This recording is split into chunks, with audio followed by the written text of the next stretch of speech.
everybody. We have a full house today. If anyone needs a seat, there's some up front. Don't be shy. Sorry. We've showered recently. Come on up. Take a seat. All right, y'all, welcome to Creative Mornings, Sacramento. I'm Molly. Is this anybody's first time to Creative Mornings? Yeah, look at that. Nice. Well, welcome. All right, I have an unfortunate amount of talking to do this morning, so bear with me. All right. So, our theme for November is thread. It was chosen by our Derby chapter in the United Kingdom, illustrated by Carla D, and is presented by our global partner, Adobe. Have you ever pulled on a loose thread in a sweater or a sock? Things can unravel quickly.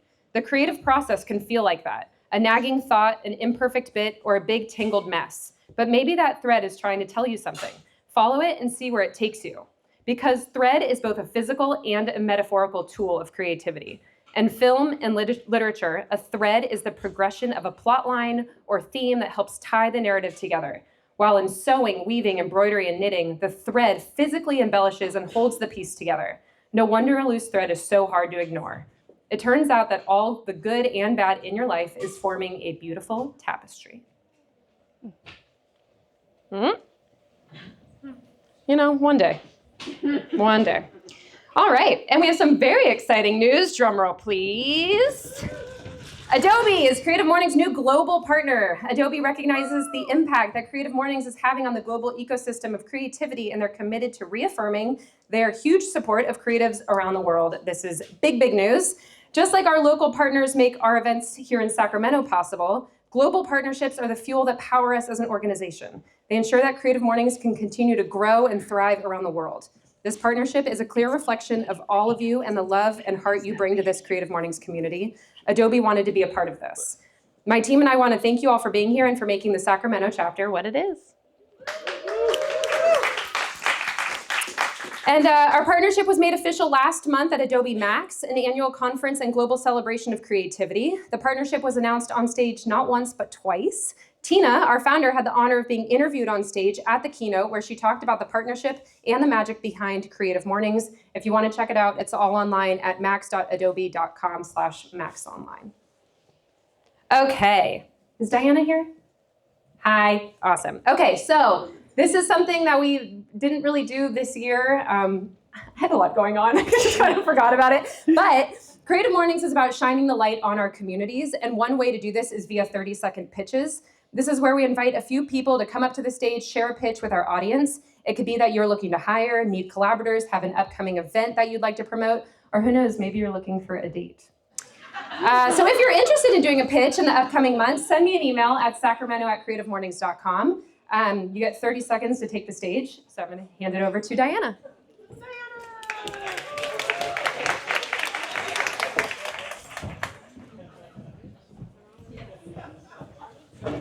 Hi, good morning, everyone. Good morning, Diana.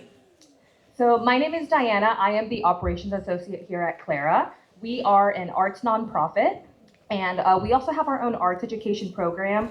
And I would consider us like an arts and culture hub here in Sacramento.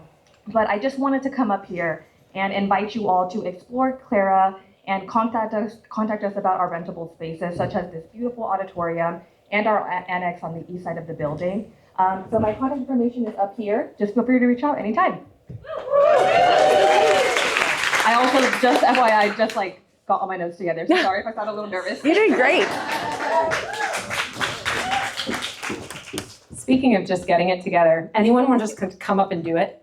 Anyone? 30 seconds, it's all yours. Yeah, let's go! Yes. If not now, then when? Yeah, let's do it. With coffee. Maybe I'll take the coat off. All right, the floor is yours. Thank you. Remind me what I'm doing? Pitch for 30 seconds, whatever you want. Hi, my name is Isla Waite. I have been in America for about 17, 18 years. I was able to vote for the first time last week. I just started a company with Della Gilloran, who invested in me, which is wonderful. The company is called Simply Accessible Websites. We do website remediation, we do building, auditing is first actually, auditing, remediation, rebuild if necessary. We also do design coaching. Excuse me. If you're a designer and you need a little help in that area, and we want to help teams, not like bustle our way in and get in the way. And that's it. Thanks. Yeah. Thanks. Y'all, getting up in front of 150 people is not easy. So good job. You crushed it. All right.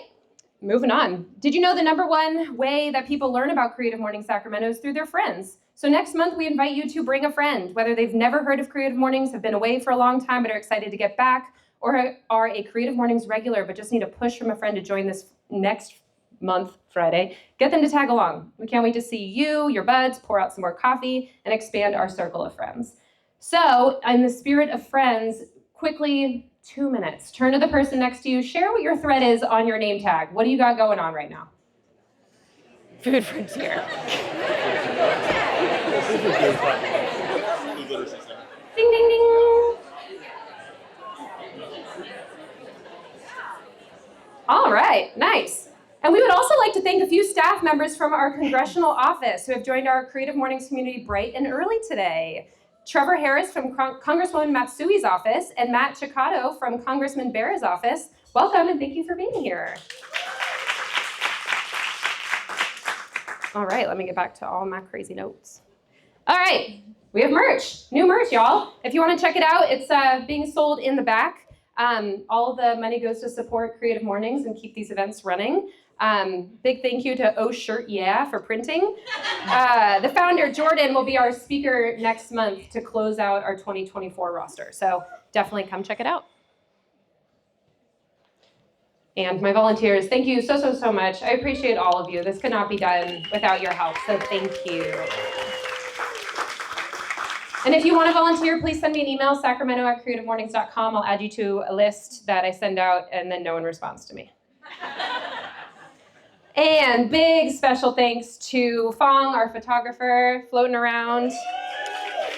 Rachel's out sick today, unfortunately, but sending her our love. And David, our videographer. Thank y'all so much. Okay, I have so much to say. I'm so sorry. Today is a lot. All right, let's start with the co-op. Thank you so much, as always, for providing our fruit and flowers. Jolie from the co-op is here. Thank you for everything. She sent me a lot to read.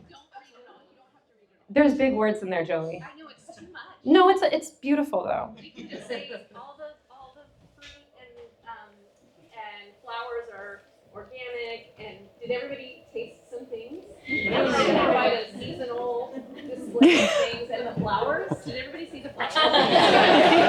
The heirloom chrysanthemums, stunning. Stunning. Okay, thank you. That was a lot. I was going to read it all. I practiced. Okay, and then another sponsor we have, Style For It, is a lifestyle brand catering to plus-size women. Buy items that fit and flatter or sell your gently worn fashions. Here in Sacramento, you can shop their booth at Bliss Marketplace or on R Street. As always, thank you to the Clara and Diana for having us. Seasons Coffee here in the Clara. The cafe is gorgeous. If you ever want to go check it out, they are here locally and amazing. Franquette, our quiche. Thank you, Brad, for bringing all of our amazing quiche. And then if you haven't seen Katie from Glow Studios, is she in the room in this moment? There she is. She's in the back. Hi, Katie. If y'all want a free headshot, she's doing headshots out in the lobby. She'll be sticking around after this as well. So grab your free headshot from Katie. I think that's all of that. All right, and our presenting sponsor, Somack Simmons & Dunn, is a law firm comprised of over 20 lawyers who represent clients on water, natural resources, and environmental law and policy across the Western United States. The firm was founded over 30 years ago and operates from offices in California and Colorado, where their lawyers continue a long history of being at the forefront of groundbreaking natural resource cases that impact the West. For more information and to describe to their popular legal alerts, visit somaclaw.com. And we also have Andy Hitchings from Somack Simmons & Dunn here this morning. Good morning, Andy. Thank you. Okay, getting there. Megan, this is going to be annoying for you. I apologize. All right, we are officially a 501c3. This is very, very exciting. It only took me a year to get a bank account, but we did it. So if you're ever interested in sponsoring, donating, everything and anything helps.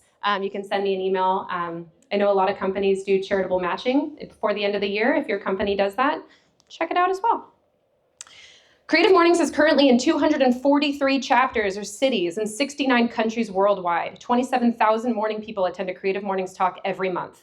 Our events are and always will be free. I'm almost done, I promise. Okay, our next and final Creative Mornings of the year will be December 13th. So mark your calendar, and then it's funny, I was like planning this year, and I was like, yeah, we're done, we did it. And I'm like, oh my God, there's another year to do. But it's a lot, and it's awesome, and we have a really awesome roster lined up for next year as well. So December 13th, come check it out for our final one. All right, our manifesto. The Creative Mornings Manifesto sets the tone for our events and shines a light on our values here at Creative Mornings. So Sadie started this, and we're gonna keep doing it. We're all gonna read it together. All right, here we go. Everyone is creative. A creative life requires bravery and action, honesty, and hard work. We are here to support you, celebrate with you, and encourage you to make the things you love. We believe in the power of community. We believe in giving a damn. We believe in face-to-face connections, in learning from others, in hugs and high fives. We bring people together, Driven by passion and purpose and confident and inspire one another. and inspire change in neighborhoods and cities around the world. Finally, if anyone can see it down there, everyone is welcome. Thank you. Okay, I'm almost done. I have a really long intro. Do you want me to read your bios? Feels important. Here, I'll do like a Spark Notes version. Oh, Does great. anyone remember Spark Notes? Yes. Anyone use it in high school? Yes. No. All right. No way. All right, Brad Cecchi, a Michelin-starred chef with deep Sacramento Valley roots, brings a unique blend of culinary expertise and agricultural passion to the food frontier. And then equally steering Food Frontier's mission is Meghan Phillips, CEO of Honey, a marketing and design firm niched in food, beverage, and agriculture. As co-directors of the Food Frontier, Brad and Meghan have brought the Food Frontier vision to life alongside a powerful council and regional collective combining culinary innovation with strategic marketing. Their collaborative approach and industry insights uniquely position them to drive Food Frontier's mission forward, highlighting the Sacramento Valley's unmatched food assets. And with that, I'm done. Welcome, Brad and Meghan. Hi, welcome Creative Mornings. I'm so excited to be here. Creative Mornings is a really, really, really special part of our community, and this is the first time I've ever talked. Ever? Well, Brad and I are really honored to be here today. It's certainly a way that I personally needed this week to end with hope and inspiration, so thank you very much. Oh, I don't know why I got emotional. Let us first take a moment to share who we are, why the hell a chef and a marketer have decided to partner on championing Sacramento. I'm Meghan Phillips, the Spark Notes said. I own a design and marketing firm that's female-led here in Sacramento, and we celebrated 16 years this year. Woo.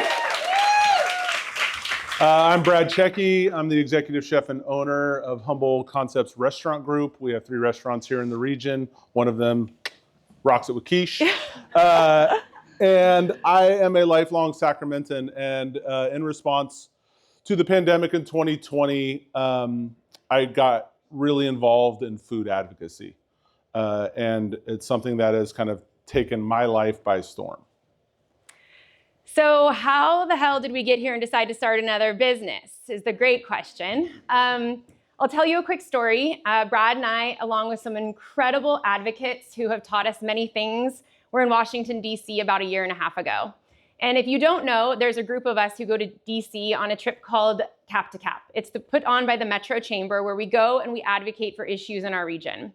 And that year, Brad and I, along with Trish Kelly, Kelsey Netterveld, Patrick Mulvaney, and a few others, we're working on topics around food insecurity in this region. If you don't know, we have a really massive food insecurity problem. 30% of people are hungry every day. We also have a big issue with rural broadband. Trish, I would not say anything about that. But if you're a farmer trying to innovate and you don't have internet, it's a real problem. So yes, we were advocating, but we were in a really wise man's congressional office who stopped us and said, you guys need to tell your story a little better. We were talking in silos. We were talking about every amazing food project that was happening in this town, and we were talking about it project by project by project. And what that was doing was diluting what the hell we're doing here in the Sacramento Valley. So Brad and I sat down over many a drink. We have these things called sinners. It's called second dinner. And so Underrated. underrated. Sure. So we decided at Sinner that we were going to take on the charge as people who are really good storytellers to bring to life what you see on this board called Food Frontier, which is really to advance Sacramento in a really big way and do it globally. Everyone in this room, all 150 people, know that we eat really good here. We still have a lot of social issues, but we need to tell the world that we're doing it so that we can get more funding and awareness to the curriculum. Oh, here we go. Oh no, I moved it too fast. Oh no. Okay, so when we heard that the theme this month was thread, it couldn't have been more perfect. For us, that is exactly our core truth to what Food Frontier is and what we're doing. We are threading together the stories of this region. But really, we believe, and really where our passion lies, is we believe there's one ultimate thread, and that thread is food. So let's talk a little bit about what thread is and how it really unites us. So if you were to take these words on this board and interchange the word thread with food, these are our ultimate truths. Food is the greatest connector in the world. Music and art too. I don't want to dismiss that. Those are other things that I believe are really good connectors. But there's so many reasons that food can connect all of us. Food is also identity, especially culturally. If you want to learn about a different culture or a different community, enter it through food.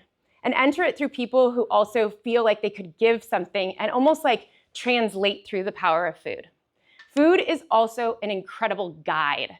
When you are looking to explore or you're looking to even fulfill your own hopes, I can tell you eating bread is not a bad idea. And lastly, food is memory. There is scientific studies that when people are asked about what is their ultimate memory, food comes to mind often. And maybe it's the sensory aspect of it, that when you smell something or you think about your grandmother's spaghetti, it becomes a core memory in you that's just fucking different. Oh, yeah. Well, I'll tell you a pretty scary piece of fiction. Imagine a world in the not so distant future with 9.5 billion people. And there's not enough food grown on this planet to feed them.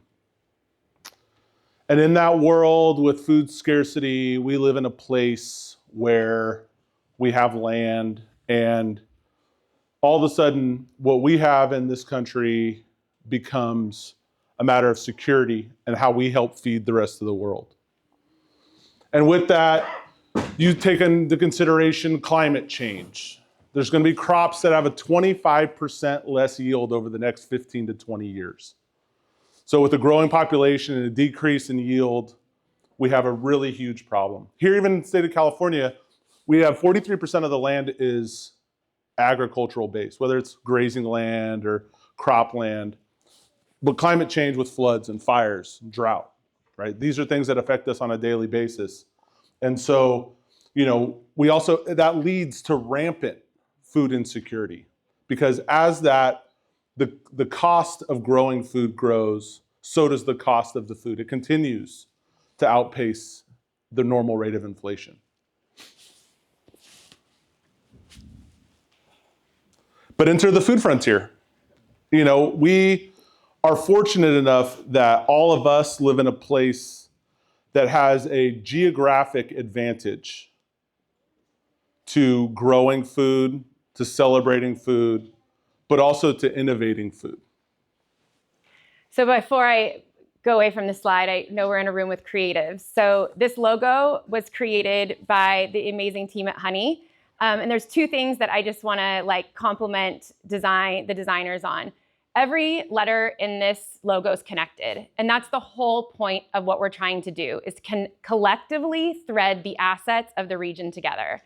And yes, we made it purple. There's a lot of green in agriculture, but we wanted to also celebrate the fact that we are Sacramento and we are very proud of who we are. So when people see Food Frontier, they're gonna know where it's coming from. So Food Frontier is gonna illuminate these assets. And how we're gonna do that is by essentially taking what we do best, marketing and hospitality, and invite people in to see what we do here. We're going to be doing that through really essentially marketing that no one else is doing in this region. When you are a UC Davis researcher getting up in the morning to try and figure out what the next alternative protein is that's going to feed the world, you're not thinking about a LinkedIn ad.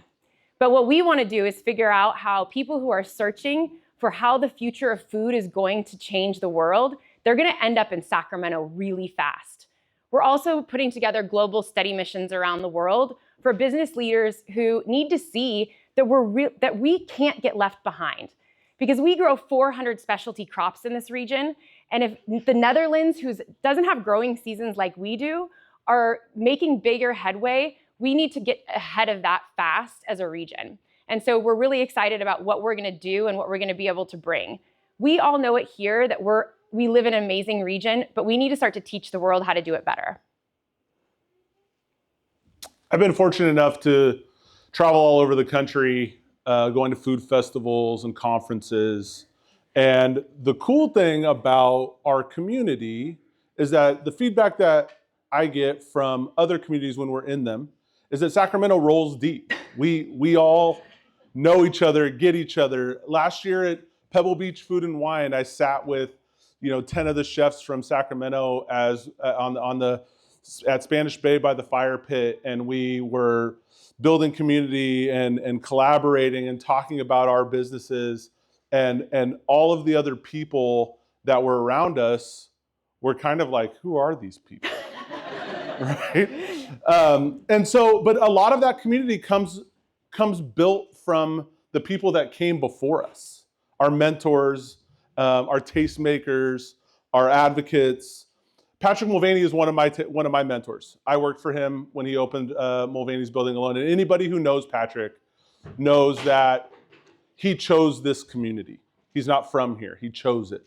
And when you're in his restaurant and he comes by your table, he's not talking to you about the quality of the food that you're eating from his restaurant. He's talking to you about the day's current events. And he's talking to you about your place in them. And that level of community involvement is the foundation of what we're building Food Frontier upon.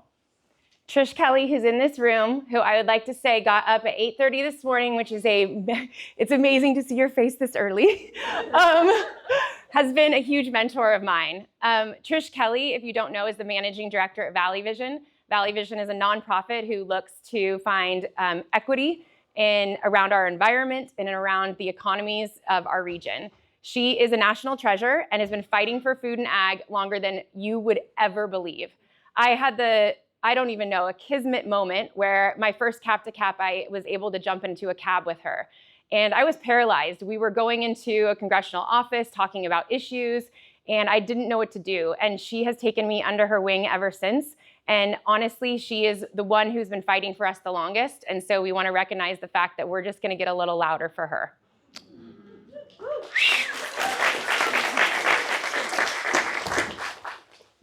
To know another person that's a cornerstone of our community, I'm sure everybody's familiar with Daryl Cordy. To know Daryl Cordy, though, is to know somebody who is world famous. I just spent 4 days in Italy with Daryl last month at the Slow Food International Terra Madre Conference in Turin, Italy. And to walk through those exhibits with him and understand that his familiarity with all things food and all things history about food, and to know that pillar of our community exists down the road in East Sacramento. He brought, I've heard stories and stories and stories, but he brought extra virgin olive oil and balsamic vinegar to the United States. It was not here before Daryl Cordy brought it here. So our vision is to just start to get a little louder. Maybe you all need to hear that this week. I believe, and we believe, that Food Frontier can advance Sacramento Valley as a preeminent food innovation region worldwide. That we're not just doing it for Sacramento, but we're doing it for the world. Well, I went too fast. And again, we aren't doing this for ourselves. We're doing it for the hundreds and hundreds of food innovators in this space who need to get their stories threaded together for a larger collective impact. So our job is to just simply champion our food ecosystem. It's big. It's a big story, and it's a scary story because it's complicated, it's layered. There's workforce, there's a lot of conversations around things that are very politically charged, for that matter, around food. But for us, everywhere around us, you can't meet somebody who doesn't have a connection to food in a way where they're trying to do good in this world. And it's all happening here in Sacramento. We're about ready to show you some things that you probably don't even know are happening in this town. I've been cooking in Sacramento. I'm born and raised, like I said, here for 20, 25 years. And I've left, worked other places, come back. And I've seen how we have talked about ourselves. I've seen how others talk about us. I saw us labeled a cow town. I saw us call ourselves the farm to fork capital, right? And so now we, as food becomes a real issue alongside all of the issues problems that I laid out earlier, we also become the center of innovation. And what's happening at our universities, both Sac State and UC Davis, is hugely impactful. And the assets that we have in innovation and robotics and alternative proteins and climate smart ag all exist here already. And I would challenge any of you to really understand that we have them, that they're here. We don't know about it. So I'll draw you a better story than the one I told earlier. That around us, we have 1.5 million acres of farmland. And through that, we've had trial and error, and over the course of centuries, we have used that trial and error to grow the best of what's grown in this country, my highest quality crops. Now take that situation, put it around UC Davis, and their $30 billion in economic impact to our region, and the graduates and the innovation and the research and the things that are happening at that institution. Take all that product, take it to the farmers market. Every weekend we have 2 farmers markets, the best and the biggest, 2 separate markets that exist in our community every weekend, right? And all of that allows for 150 nonprofits based in food and ag to do work here every day. And what does that all bring? That all brings a recognition. That brings the fun. So, visit Sacramento, and the team there are bringing, I alluded to the slow food Terra Madre. The slow food Terra Madre is coming to Sacramento next year in September. We've been at the center of food and ag and on the forefront of sustainable agriculture, from high quality specialty crops and the ideas that will help feed the world. We've been acknowledged by the Michelin Guide. We've been acknowledged as a leader in specialty crop production. We have James Beard Award winners, nominees, boot camp alumni, all of the things that we can stand up and say that this is where to look at us. So those are all those projects over projects over projects over stories needed to start to get thread. But what's also incredible is when you talk about innovation, it's not just innovation on a culinary side or on a research side, it's about social innovation. It's not up here, but I have to say what Brad, Clay, and Patrick did during COVID to keep restaurants afloat and to feed people in vulnerable communities with family meal is freaking incredible. But also, we have got some really incredible innovators in spaces that you wouldn't understand that food could matter. First and foremost, Central Kitchen. Kelsey Nutterveld and the team at the Sac City Unified School District made a really big, audacious choice. And that was to make one scratch kitchen and to start to buy locally. To stop having to get strawberries from Kansas when you could buy from a farmer here. They are feeding 43,000 meals a day to students who are literally having their lives changed with healthy, nutritious meals and making a big economic impact on our region. We also have UC Davis Health. Santana Diaz, No, he's not. Chef Santana Diaz decided that he was going to make a change in the way the hospital systems were feeding. Just like Kelsey, he wanted to start seeing when you get out of surgery, you don't want Jell-O. When you give birth to a baby, for the love of God, you need to have something, you want something that you can order like room service. He is changing the way food is making people feel.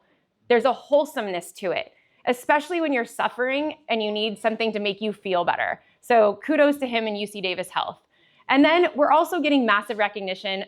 Recently, the USDA has named our region sort of a USDA regional business center, which Trish runs, and is helping to spearhead larger issues that are honestly curriculums that can change the world too. So I hope that you guys all understand that what we think the thread that ties us all together is on your plate.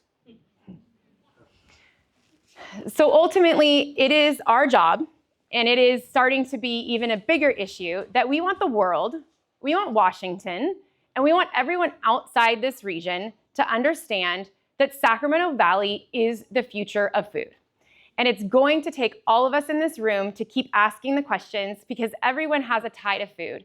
Asking, how are you doing? How is your community? What does your community need? But if we start asking those, it's going to be a huge difference for the way we think about the world. And going back to where we started, it's the greatest connector. So we didn't know that, well, we did know. We knew that there was an election. So Brad and I got together on Wednesday morning to practice, and I think for us, we realized that this talk had a little bit of a twist to it. And it had a twist for us and a reason that tables really are a place where people can get together and kind of take divides and reconnect. And so one of the things we just want to say is get back to breaking bread. Let's work together on raising voices and raising tables and being together, because it really matters, and it matters more than ever. So we hope that even though this week has been, wild for many, I hope that you guys can remember that there's a thread between all of us, and we can make collective impact if you just sit down. Yeah. Oh.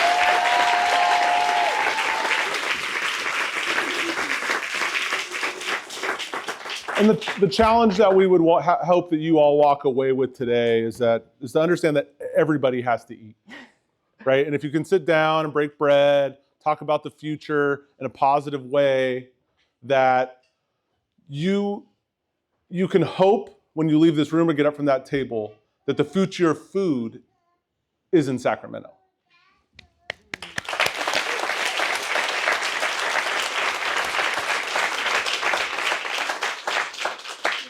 Now what do we do? Now what do we do? Now we got to do this. So just to say, this is the first time Brad and I have ever shared this in Sacramento. We've had the opportunity to share this in St. Louis. We recently went on a study mission and shared that we were doing this at 39 North, which is a very similar organization where there's a lot of radical collaboration happening.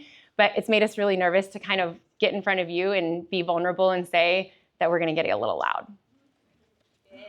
Yeah. Oh, Q&A. Q&A. You're answering them. Yes. Thank you for your presentation. Is there, part of your vision, is there sort of an individual advocacy piece? Because I know that, especially this week, a lot of people are talking about what can be done as an individual in community with other people. And I'm just curious if I don't know if it's too soon to talk about that, but, is there basically sort of calls to action that might be happening where we could help for the mission? Yeah, absolutely. I think from an advocacy standpoint, we do a lot of that in the food space. And, things like Megan alluded to cap, or even the access that we have within the community, advocating for your organization is super important, but advocating as a group. And so there are several food and ag committees that exist within the city that allow for a lot of these issues to be brought to one place so that the voice again can be louder. And advocacy is hard, right? Like it's not about just saying what's wrong and saying what it should be. It's about how and why it should be fixed and what are the pathways to compromise that allow for things to change. Mm-hmm. But I think to answer your question, Food Frontier is going to really kick off at the first of the year. And one of our first goals and missions is to sort of start convening the stories. And for us, what we have seen too is some of the stories haven't been told. And so if we can start surveying and getting data and research, maybe we're even going with the wrong issue paper sometimes. So we hope that it's more data-driven and less feeling, I guess, about what the issues truly are in Sacramento, and so that we can make a call to all of those 150 nonprofits to say, what is the biggest issue you're dealing with right now to run your organization? And that makes it even more effective when we have that. So great question, and I think it's a challenge for us to figure out how to even make individual voices heard. Hey, Kelsey, current Ladam and former Slow Food NorCal regional governor. This is cool. I'm very curious to hear what continues on from here. I have 3 questions. So I'll ask them and then you can choose how you would answer. First off, how's this different than the Visit Sacramento initiative? What values are guiding your projects?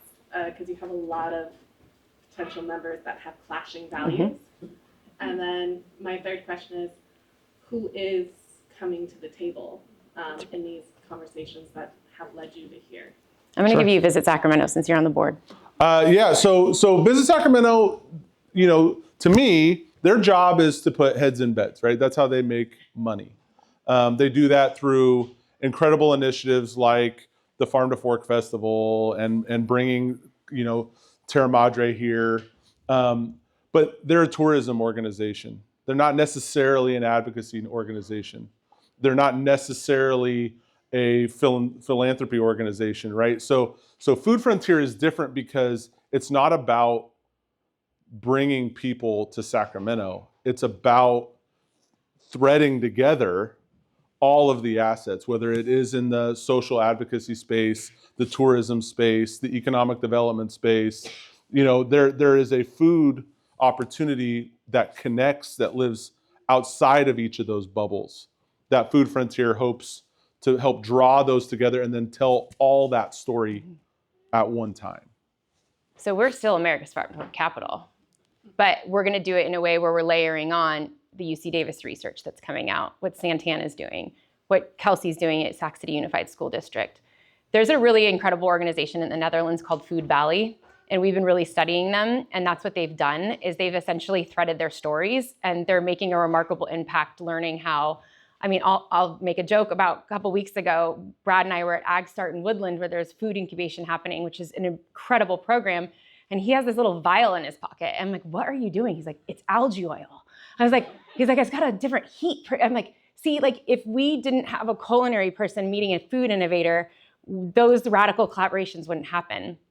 And so really the thread is this radical collaboration. Getting people to the table, this is the first moment. So we hope that we actually are not going to be a membership organization out of the gate. We don't want to have to compete with other nonprofits. We're looking at a way where we're part of sort of a layer of already existing ones. So that's something that we've really been trying to think through, because we don't necessarily want to add something into the work, but also we just want to complement. How can we complement through the things that we do best? And that's marketing and hospitality. And then with regards to the competing ideologies of a lot of these organizations, food is food. And like we laid out there, my dream for what I would see from our region would be the most organically grown, sustainably farmed, carbon captured vegetable coming out of the ground and ending up on a plate in my restaurant with a mycelium-based alternative protein, right? So there is room for competing ideologies that have to be climate smart, that have to be well thought out, that have to be able to feed people.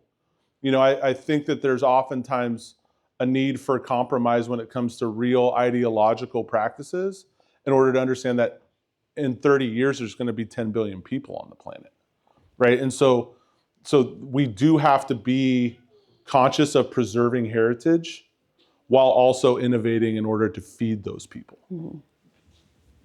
One more question? Ooh. You could have just one more meal. Nobody wants my answer. I mean, it's no secret. I'm a big Jim Boy's Tacos fan.